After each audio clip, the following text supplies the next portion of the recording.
घनश्याम तिवारी जी, देखिए सवाल आपसे इसीलिए मैं 80 में से 80 सीटों को लेकर पूछ रही हूँ। इनका कॉन्फिडेंस तो क्यों हाई है आपने पहले बता दिया मेरे पहले कार्यक्रम के सेगमेंट में, लेकिन आप लोगों का कॉन्फिडेंस कहाँ गया? आप तो साथ मिलकर चल रहे हैं, कांग्रेस आपके साथ है, हालांकि कितनी सीटों पर लड़ेंगे ये अभी तक खुलकर सामने नहीं आ पाया है।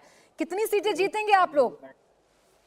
ये दो बातें कहूंगा। पहले तो अरुण राजभर जी जो 2021 में इन बयानों को डिफेंड कर चुके होंगे, जब ओम प्रकाश राजभर जी ने कहा था कि भारतीय जनता पार्टी चाहती है कि पिछड़े उनकी गुलामी करें, और फिर उन्होंने तलवार निकालने की बात की थी, भीख मंगाने की बात की थी, तो भारतीय जनता पार्टी की ऐसी क्या मजबूरी है कि जिन लोगों ने भद्दी भद्दी गालियां भारतीय जनता पार्टी के नेताओं को, मोदी जी को, योगी जी को दी हैं, उनके प्रवक्ताओं के सहयोग से मीडिया के मंच पर या सरकार के मंच पर बैठना चाहते हैं? कैसी मजबूरी है?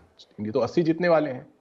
या कैसी मजबूरी है कि ये 80 जीतने के बावजूद संसद से सांसदों को बाहर फेंक देते हैं, जैसा मैंने कहा, किसानों को के ऊपर बंदूक चलाते हैं। इस देश में अगर आप किसानों को के ऊपर ड्रोन से हमले कराएंगे, जिस सरकार ने चीन के सामने चू नहीं बोली, वो सरकार देश के किसानों पे ड्रोन से हमले कराएगी, तो आपको क्या लगता है किसान वोट देंगे?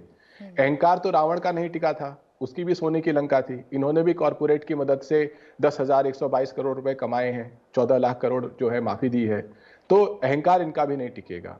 कितने हम जीतेंगे वो इस चुनाव में साबित होगा। हम दलों को नहीं तोड़ रहे हैं, हम दिलों को जोड़ रहे हैं।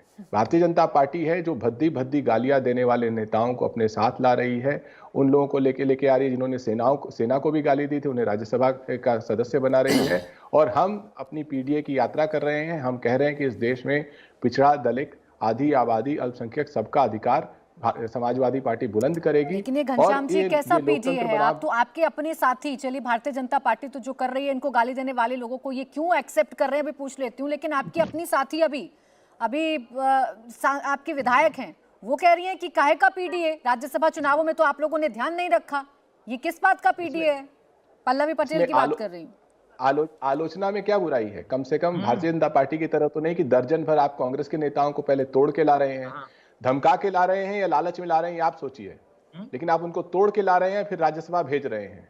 आप सोचिए इस भारतीय जनता पार्टी में लोगों का क्या मोराल है, जो कहते हैं कि राष्ट्रवाद, कैसा खोखला राष्ट्रवाद है। कॉर्पोरेट से आपको भर भर के चंदा चाहिए, उसके बाद एक से एक आपके ऊपर आरोप लगेंगे करप्शन के, किसानों को आप गोली मारेंगे, युवाओं को बोलेंगे हमने 44 करोड़ मुद्रा लोन दिए, लेकिन देश में बेरोजगारी चरम पर है।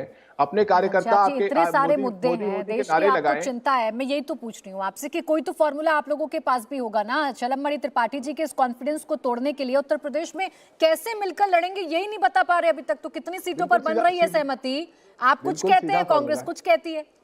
नहीं, बिल्कुल सीधा फॉर्मूला है। सीधा फॉर्मूला ये है कि अगर देश के युवाओं को रोजगार चाहिए, उसे नई सरकार चाहिए, क्योंकि ये रोजगार नहीं देंगे। देश के किसानों को, अन्नदाता को एमएसपी चाहिए, उसे नई सरकार चाहिए, क्योंकि ये तो उसे गोली मारेंगे।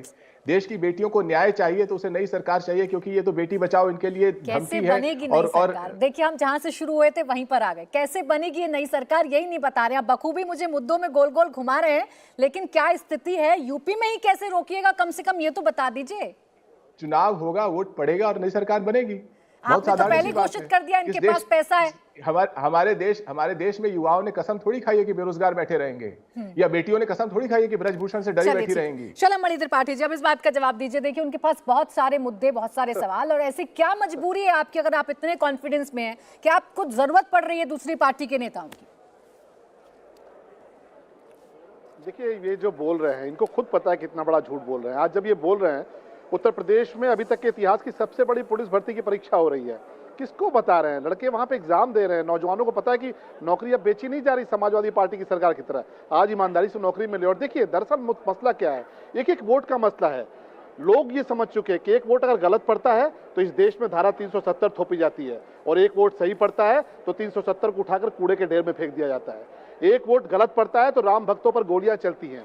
एक वोट सही पड़ता है तो मोदी जी के नेतृत्व में भव्य राम मंदिर बनकर खड़ा होता है। एक वोट अगर गलत पड़ता है तो समाजवादी पार्टी की सरकार में आतंकवादी छोड़े जाते हैं, मुकदमे वापस लिए जाते हैं। एक वोट सही पड़ता है तो मोदी जी के नेतृत्व में आतंकवादियों के खिलाफ मुकदमे चलते हैं, उनको फांसी पर लटकाया जाता है। एक वोट गलत पड़ता है तो देश में हर रोज आतंकी हमले होते हैं, लेकिन एक वोट सही पड़ता है तो मोदी जी के नेतृत्व में भारत पाकिस्तान के भीतर घुसकर सर्जिकल स्ट्राइक करता है। ये है सशक्त भारत। लोग समझ चुके हैं कि ये कौन लोग हैं, केवल अवसरवादी राजनीति करते हैं। परिवार कैसे बढ़े, हमारी पार्टी कैसे बचे, वंश कैसे बचे। एक तरफ मोदी जी अकेले इन सबका मुकाबला कर रहे हैं, लेकिन अब अकेले नहीं है। जयंत जी आ चुके चुके हैं, नीतीश जी साथ आ चुके हैं, महाराष्ट्र में आप देखिए किस प्रकार का उलटफेर हो चुका है। और अभी आप देखते चलिए, अभी तो इन्होंने पीडीए की बात की है ना, अभी राज्यसभा के जो उनके कैंडिडेट आए हैं उसको लेके समाजवादी पार्टी के लोग यही तो जानना चाह रहे हैं। देखिए घनश्याम तिवारी जी बड़ी मासूमियत से आपसे पूछ रहे थे कि जो लोग आपको गाली देते हैं, जो आपके बारे में बुरा भला कहते हैं, जो कसम खाते हैं कि आपकी सरकार को तो आने ही नहीं देंगे, ऐसी क्या मजबूरी आ जाती है आप लोगों को कि आप उन्हें वापस सहर्ष गले से लगा लेते हैं, स्वीकार कर लेते हैं?